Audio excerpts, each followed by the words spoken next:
Hello students, स्वागत है आपका pi classes bye Sachin Malik में। आज का टॉपिक 9th के लिए वर्कशीट नंबर 88 चैप्टर 10 सर्कल का रिवीजन अब स्टार्ट हमारा हो गया है। ठीक है, ये 56 और 57 जो हमारी वर्कशीट रही होंगी पहले उनके ऊपर डिपेंड है। देखो क्या कहता है, ए राउंड पिज़्ज़ा, पिज़्ज़ा तो सबने देखा, इसको हमने 4 बराबर बराबर पार्ट में डिवाइड कर लिया। तो एक पार्ट क्या रिप्रेजेंट करता है? सेगमेंट नहीं, सेगमेंट क्या होता है? सेगमेंट तो ये लाइन होती है। अब इससे ये ऊपर का भी सेगमेंट बन गया, वो मेजर सेगमेंट, नीचे वाला minor segment. Sector, semi circle नहीं, सेमी सर्कल तो बन ही नहीं सकता जब हम इसको 4 पार्ट में डिवाइड कर देंगे। तो सेमी सर्कल कहाँ बन गया? ये एक पार्ट सेमी सर्कल थोड़ा बन गया। कोड भी नहीं बना। ठीक है, तो क्या बना? ये सेक्टर बना। ठीक है, क्योंकि सेक्टर में एक रेडियस ये हो गई, एक रेडियस ये हो गई, ये सेंटर का एंगल बन गया। तो this is known as sector. Now next question कहता A D is diameter of the circle of the कोड। चलो हम यहाँ पहले इसका फिगर बना लेते हैं। ए डी क्या है? डायमीटर है। ये हमारा डायमीटर हो गया ए डी, और ये हमारा ओ आ गया। तो ये ए डी हमारा क्या है? डायमीटर है। इसकी जो लेंथ है वो 34 सेंटीमीटर हमें दे दी। ठीक है, यहाँ से लेकर यहाँ तक, यानी कि ये 17 सेंटीमीटर हो गई। आगे कहता ए बी, ए बी जो है एक कोड है हमारे पास, ये हमने बी मान लिया, और इसकी जो लेंथ है 30 सेंटीमीटर है हमारे पास। ठीक है, ये जो लेंथ है ये है हमारे पास 30 सेंटीमीटर। आगे कहता है अब ए बी का डिस्टेंस बताओ सेंटर। जब डिस्टेंस हम निकालते हैं तो परपेंडिकुलर डिस्टेंस होता है, यहाँ से हमने परपेंडिकुलर डिस्टेंस पर निकाला। जब भी सेंटर से हम किसी भी कोड पर परपेंडिकुलर डिस्टेंस डालते हैं तो वो उसको 2 इक्वल पार्ट में डिवाइड कर देता है, यानी ये भी 15 हो जाएगा और ये भी हमारा 15 हो जाएगा। तो मल्टीपल चॉइस क्वेश्चन है, सिर्फ हमें आंसर लगाना, तो 15 हमारा आंसर आ जाएगा। ठीक है, जाओ नेक्स्ट। अब ये जो फिगर है, देखो इस फिगर में हमें क्या करना, थोड़ा सा मैं इसको ऊपर कर लेता हूँ ताकि और इजीली समझ में आ जाए। आपको ये दोनों कोड इक्वल दे रखी हैं, ये वाली भी और ये वाली भी। ठीक है, और OP जो है इस पर परपेंडिकुलर है, यानी यहाँ से ये 90 डिग्री बना रहा है, यहाँ से ये भी 90 डिग्री बना रहा है। इसका मतलब यहाँ से ये पूरा भी 90 डिग्री बन रहा है। ठीक है, और हमें एंगल निकालना सिर्फ इतना। अब ज़रा ध्यान देना कि ये एंगल 150 दे रखा है, तो ट्राइंगल के ये दोनों एंगल इक्वल होंगे। क्यों? क्योंकि OQ और OP ये इक्वल कोड का डिस्टेंस है, और इक्वल कोड जो होती हैं वो सेंटर से इक्वी डिस्टेंस होती हैं, यानी कि ये चीज़ और ये चीज़ बराबर है, तो ये वाला एंगल और ये वाला एंगल हमारे पास बराबर होगा। अब क्योंकि ये 150 है तो ट्राइंगल के तीनों, यानी इन दोनों का सम क्या होना चाहिए? 30, यानी ये भी 15 है और ये भी 15 है। ठीक है, अब ज़रा ध्यान से देखना दोबारा। तो ये वाला एंगल हमारे पास कितना आ गया? 15। और ये इधर से पूरा एंगल कितना है? 90। तो 90 में से अगर 15 आप माइनस कर दोगे तो 75। ठीक है बेटे, सिंपल। नाउ नेक्स्ट कहता ए बी 12 सेंटीमीटर है, बी सी 16 सेंटीमीटर है, and A B is perpendicular to B C. चलो जी, ए बी हमारे पास हो गया ऐसे, ऐसे ले लेते हैं, ये ए, ये बी और ये सी। ये 12 सेंटीमीटर और ये 16 सेंटीमीटर। ठीक है, तो then the radius of the circle passing through these points. अब एक सर्कल है हमारे पास जो इन तीनों पॉइंट्स से पास कर रहा है इस टाइप से, तो इसकी रेडियस कितनी होगी? अब पहले तो देखो रेडियस हम निकालते कैसे हैं। इसको आधा करेंगे, ये तो ये 8 हो गया, ये भी 8 हो गया। इसको आधा करेंगे तो ये आगे, तो ये जहाँ पर टच करेगा ये हमारा O है, तो ये भी 8 हो गया, और ये कितना हो गया?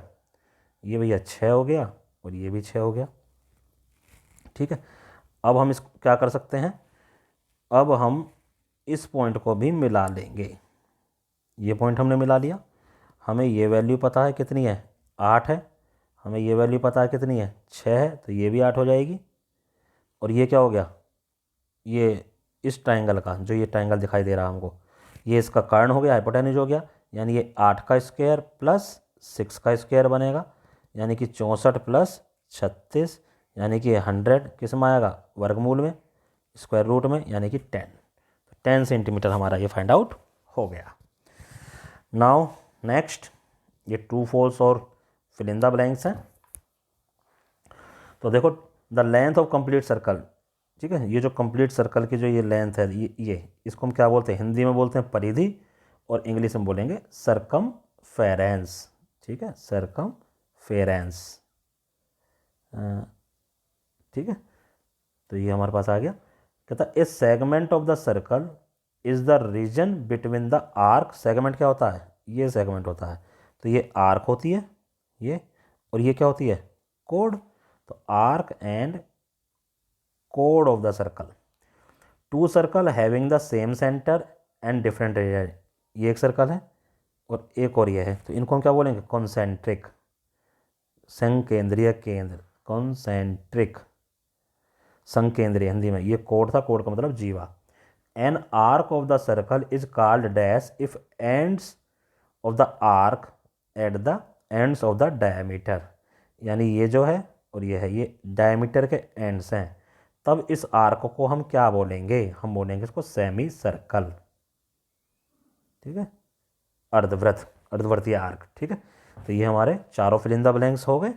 नाउ नेक्स्ट कहता degree measurement of semi circle, semi circle की 180 होती है, बिल्कुल सही है, ये हमारा ट्रू हो गया। A circle divides a plane into 3 part, बिल्कुल सही है, ट्रू। 3 पार्ट कौन से, एक तो सर्कल के अंदर वाला, एक ही सर्कल के बाहर वाला, एक ही जो सर्कल की पतली सी बाउंड्री होती है ना, इसके नीचे वाला, इस बाउंड्री ने भी तो पार्ट घेर लिया, तो इसके नीचे वाला जो पोर्शन है एक तीसरा वो। थ्रू 3 कोलिनियर, 3 कोलिनियर का मतलब है एक ही लाइन में जो 1 2 3, इनसे इफ पॉइंट से एक circle can be done, no, 3 same जो लाइन पर आ रहे हैं उनसे कोई भी सर्कल हमारा नहीं बन सकता, 3 अलग अलग होंगे उनसे सर्कल हमारा बन सकता है, तो this is false. A circle can have only finite number of equal कोड, फाइनाइट नंबर ऑफ इक्वल कोड कह रहा नो, जब उसमें इनफाइनाइट पॉइंट होते हैं तो infinite number of equal code हो सकती हैं, तो दिस इज आल्सो फॉल्स। तो ये हमारे प्रूव हो गए। नाउ नेक्स्ट देखो, कहता prove that equal codes of the circle subtend equal angle at the centre, तो ये हमें प्रूव करना है। तो एक हमारी कोड ये हो गई और एक हमारी कोड ये हो गई ए बी, इसको मान लिया हमने सी डी, और ये हमारा हो गया रेडियस, ठीक है, ये हमारा रेडियस हो गया। तो अब देखो क्या लेकर चलेंगे, now in triangle O A B and triangle O C D, देखो ओ ए, ओ बी, ओ सी और ओ डी, ये तो सब क्या है, ईच क्या है, रेडियस है, यानी सारी साइड तो आपस में बराबर हो गई। और ये जो इक्वल कोड है ये भी हमें गिवन है, ए बी जो है सी डी, ये हमें ये कहाँ से आ गया, गिवन हो गया। तो ये दोनों ट्राइंगल कैसे हो गए, कंगुरेंट, ओ ए बी यानी सर्वांग सम, ओ ए बी कंगुरेंट होगा ट्राइंगल ओ सी डी के, ठीक है। कौन सी कंगुरेंसी लगी, एस एस एस कंगुरेंसी। तो जब कंगुरेंट है तो इक्वल, ये वाला एंगल इस एंगल के इक्वल हो गया, नहीं हो गया, angle 1 is equal to angle 2, hence angle 1 is equal to angle 2 by C P C T, ये हमने सीधा प्रूफ करा है, ठीक है। इससे पहले आपको क्या करना है, गिवन, गिवन में लिख देना a circle in which A B is equal to C D, to prove angle 1 is equal to angle 2, बस क्वेश्चन खत्म। नाउ नेक्स्ट कहता है in the given figure O C is perpendicular, ठीक है, from O B हमें, ये हमें 5 centimetre दे रखा है, ओ सी हमें 3 सेंटीमीटर दे रखा है, तो हम बी सी निकाल सकते हैं ना, ठीक है। तो हम क्या निकाल सकते हैं, बाय पाइथागोरस थ्योरम, जो ओ बी का स्क्वायर है वो किसके बराबर होगा, बी सी के स्क्वायर प्लस ओ सी का स्क्वायर। तो ओ बी हमारा 5 का स्क्वायर यानी कि 25, बी सी हमें पता ही नहीं है, और ओ सी यानी 3 का स्क्वायर यानी कि 9, 9 इधर जाकर हट जाएगा 16, बी सी स्क्वायर, ये 4 का स्क्वायर, ये बी सी का स्क्वायर, स्क्वायर से स्क्वायर कट गया, बी सी आ गया 4 सेंटीमीटर। और हमें ये पता है ये सेंटर से आ रहा है, ये इस पर परपेंडिकुलर भी है, तो ये ए बी को 2 पार्ट में, यानी जितना बी सी है उतना ही हमारा ए सी है, हैंस तो लिख देना, इसलिए ए बी जो होगा वो ट्वाइस ऑफ बी सी होगा, यानी ट्वाइस ऑफ 4 यानी कि 8 सेंटीमीटर। ठीक है, तो इस तरह से क्वेश्चन हमारा कंप्लीट हो जाता है। बहुत अच्छा क्वेश्चन है, करना इसको अपने आप। नाउ नेक्स्ट बेटा, ये जो लास्ट क्वेश्चन है ये हमारे को एग्जाम्पल में दिया हुआ है एनसीईआरटी की, आप उसको वहाँ से कर लेना। थोड़ा सा मैं इसको आपको हिंट दे देता हूँ, पहले 10th क्वेश्चन का हिंट दे देता हूँ। क्या कह रहा है ये?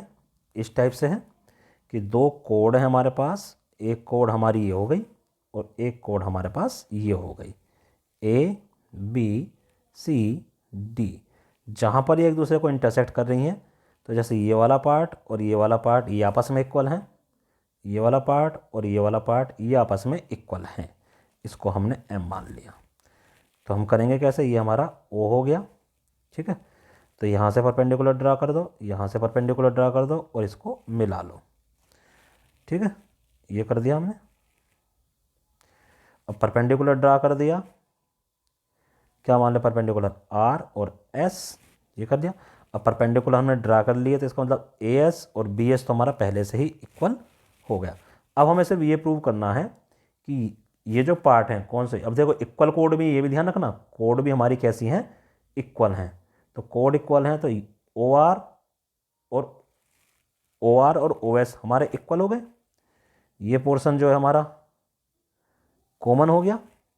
ठीक है, तो equal code with in the circle, चलो ये हो गया। ये पोर्शन हमारा देखो, ये वैल्यू इस वैल्यू के इक्वल, ये हमारे पास कॉमन। और क्योंकि दोनों राइट एंगल ट्राइंगल थे, तो RHS रूल के अकॉर्डिंग ये दोनों ट्राइंगल, ये वाला ट्राइंगल ऊपर वाला, तो क्या हो गया? कॉन्ग्रुएंट हो गया। तो RM और RS हमारे इक्वल आ जाएंगे। तो देखो AS और CR ये तो पहले से इक्वल हैं, SM और RM ये भी इक्वल आ गया। दोनों इक्वेशन को देखो, AS और CR ये तो हमारे इक्वल हैं ही। हमने यहाँ से SM और RM ये भी इक्वल प्रूव कर दिया, दोनों को ऐड कर दो। तो AS plus SM is equal to CR plus RM। तो ये हो जाएगा AM इक्वल टू CM। हो गया प्रूव। ठीक है, अब क्योंकि हमारा AB और CD भी इक्वल है, तो इसमें से AM और CM को घटा देना, तो DM और BM आ जाएंगे। तो इस तरह से हम इस क्वेश्चन को बड़े इजीली कर सकते हैं। अच्छा क्वेश्चन है भी पेपर बनाने के लिए। Now last question, question number 9।